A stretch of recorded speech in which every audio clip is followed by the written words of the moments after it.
Very good morning students. देखिए next question है 2025 का और ये क्वेश्चन थ्योरी में पूछा हुआ था 24 के अंदर और इस साल इन्होंने ऑब्जेक्टिव के अंदर ये क्वेश्चन दे दिया है। The ratio of the number of turns of the primary to secondary coils in an ideal transformer. Ideal transformer मतलब जहाँ पे कोई एनर्जी लॉस नहीं होता, अच्छा भला है, मतलब जैसे ये वाइंडिंग्स होती है ना तो कोई एनर्जी लॉस नहीं है, कुछ भी नहीं है ना, तो उसको आइडियल ट्रांसफॉर्मर बोल दिया है। ओके, इस 20:1 क्या है, प्राइमरी टू सेकेंडरी कॉइल्स का रेशियो कितना है 20:1, यानी प्राइमरी कॉइल का ज्यादा है और सेकेंडरी कॉइल का कम है। तो अगर प्राइमरी कॉइल का ये नंबर ऑफ टर्न ज्यादा है तो उसको कौन सा ट्रांसफॉर्मर बोलेंगे, हम लोग बोलेंगे इसको स्टेप डाउन ट्रांसफॉर्मर। ये देखिए मैंने बना के रखा हुआ है। तो ये कौन सा ट्रांसफॉर्मर हो गया आपका, step down transformer, step down transformer है ना, ट्रांसफॉर्म ये मैंने बनाया। ओके, 20:1 तो उन्होंने बोला है सेकेंडरी। अच्छा, यहाँ पे अगर हम इसको नाम दे दे तो number of turns in the secondary is, इसको सॉरी ये प्राइमरी कॉइल है और ये सेकेंडरी कॉइल है। मैं प्राइमरी का P कर देती हूँ, सेकेंडरी का S कर देती हूँ। तो number of turns in primary is NP, current in is IP, voltage is VP और ये मेरा वोल्टेज सोर्स है। ठीक है, जो कि कितना दिया हुआ इफ 20। अच्छा पहले 20:1 का हिसाब किताब कर लेते हैं।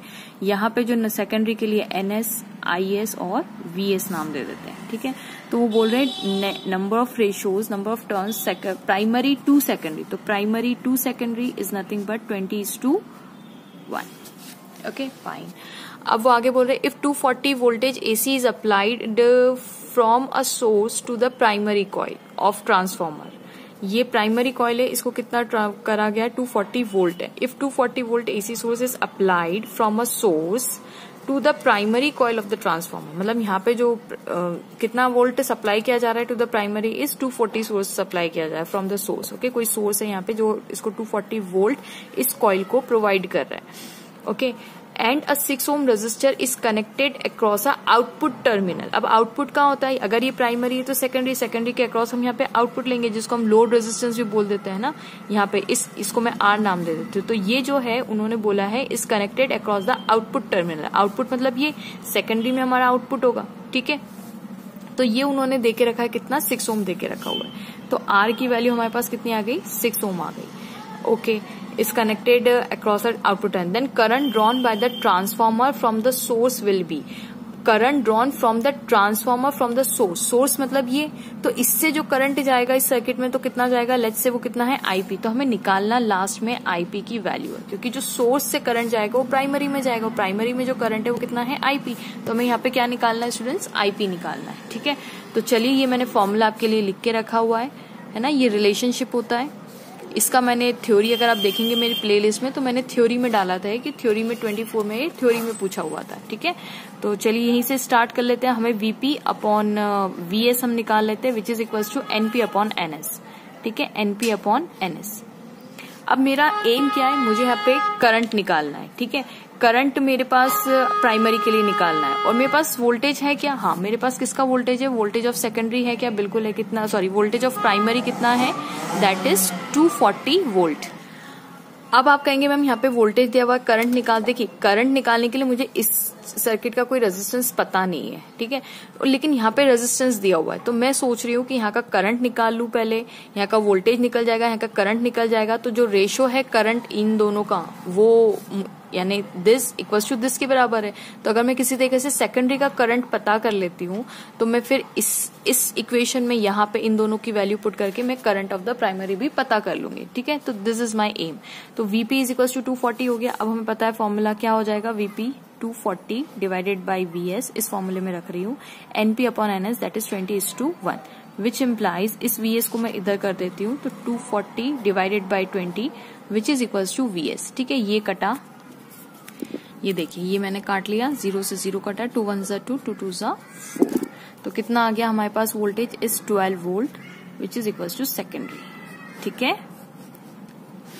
ओके, इसीलिए तो इसको हम क्या नाम दे रहे हैं, इसको step down transformer. Step down का मतलब क्या है कि यहाँ का नंबर ऑफ टर्न्स ज्यादा है तो यहाँ का वोल्टेज भी ज्यादा होगा, यहाँ पे नंबर ऑफ टर्न्स कम है तो वोल्टेज कम होगा, इसलिए स्टेप डाउन हो गया वोल्टेज, मतलब वोल्टेज कम हो गया। देखिए कितना कम हो गया, 12 वोल्ट बचा खाली यहाँ पे। ठीक है, हमारी प्राइमरी में 240 सप्लाई हो रहा था, यहाँ पे कितना हो जाएगा 12 वोल्ट हो जाएगा। करेक्ट बात है। तो फिर स्टूडेंट्स यहाँ पे क्या बढ़ जाना चाहिए सेकेंडरी में बढ़ जाना चाहिए करंट की वैल्यू सेकेंडरी के अंदर ज्यादा होगी और प्राइमरी की करंट की वैल्यू आपकी कम निकलेगी। अकॉर्डिंग टू हमारी जो थ्योरी हम पढ़ते, हमारे पास जो वोल्टेज है प्राइमरी का वो क्या है, ज्यादा है, तो वोल्टेज ऑफ सेकेंडरी हमारे पास ऑलरेडी कम आ गया, इसी को स्टेप डाउन बोलते हैं। अब हमारा रिजल्ट ये निकलना चाहिए, ठीक है। तो वो पूछा भी था, याद है आपको, याद होगा 24 के अंदर कि क्या चीज चेंज होती है क्या चीज नहीं चेंज होती। तो देखिए वोल्टेज और करंट चेंज होता है किसी भी ट्रांसफार्मर के अंदर, लेकिन क्या सेम रहता है, पावर सेम रहेंगे। Input power must be equals to output power, ठीक है। तो चलिए हमने थोड़ा सा एडिशनल पढ़ लिया यहाँ पे। अब इसकी बात करते हैं, वीएस की वैल्यू मैंने निकाली। अब देखिए यहाँ पे मेरे पास वीएस की वैल्यू आ गई है, यहाँ पे मेरे पास आर की वैल्यू दी हुई है, क्वेश्चन के अंदर कितनी दी हुई है, आर की वैल्यू 6 ओम देके रखी है। तो वीएस और आर की वैल्यू देके रखी, तो क्या मैं करंट की वैल्यू निकालूंगी, बिल्कुल निकालूंगी by with the help of R formula. Voltage VS is equals to I S into R. R VS की वैल्यू मेरे पास कितना है 12 is equals to I S into R. R की वैल्यू स्टूडेंट्स कितनी है 6, that is I S is equals to 12/6 which is equals to 2 ampere. कितनी I secondary current में, मेरे पास 2 एम्पियर करंट आ चुका है।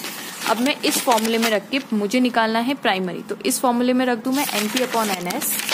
क्या फॉर्मूला है मेरे पास फॉर्मूला है NP upon NS is equals to, देखिए NP upon NS is equals to I S upon I P is equals to I S upon I P, ठीक है। अब एनपी अपॉन एनएस मतलब कितना दिया हुआ था उन्होंने, नंबर ऑफ टर्न्स कितने थे हमारे पास 20:1 का रेशियो, ठीक है। 20:1 is equals to I S की वैल्यू मेरे पास कितना है 2 एम्पियर और आई पी की वैल्यू मुझे पता नहीं है, तो यहां से मैं थोड़ा सा इधर उधर कर दूं, तो आई पी की वैल्यू अगर आई पी को इधर ले जाऊं तो ये कितना आ जाएगा 2/20 which is equals to 1/10। Correct बात है, 2 1 ज़ा 2, 2 10 ज़ा 20। कितना आ जाएगा ये स्टूडेंट्स, यहाँ पे मेरा आईपी निकल जाएगा, IP is equals to 0.1 ampere. देखिए मैंने क्या कहा था, आईपी की वैल्यू हमारी कम आनी चाहिए एज कम्पेयर टू आईएस, और वही आई। देखिए आईपी की वैल्यू हमारी कम हो गई और आईएस की ज्यादा है, तो आईपी की वैल्यू हमारे यहाँ पास आई है 0.1 एम्पियर। देखिए ये रहा 0.10, एक ही बात है 0.1 एम्पियर। तो कौन सा ऑप्शन करेक्ट है आपका, डी ऑप्शन इज करेक्ट।